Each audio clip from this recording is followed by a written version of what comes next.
საქმიანობას წარმოადგენს ობიექტზე შრომის უსაფრთხოების ნორმების შემოწმება.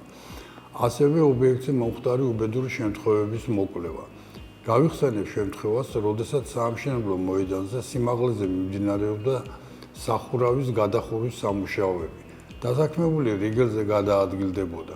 ერთ-ერთი გადაადგილების დროს ფეხის არასწორი გადადგმის შედეგად ხდება მისი დაახლოებით 6 მეტრის სიმაღლიდან ვარდნა. ჩამოვარდნის შედეგად დასაქმებულმა მიიღო სხეულის მძიმე დაზიანება.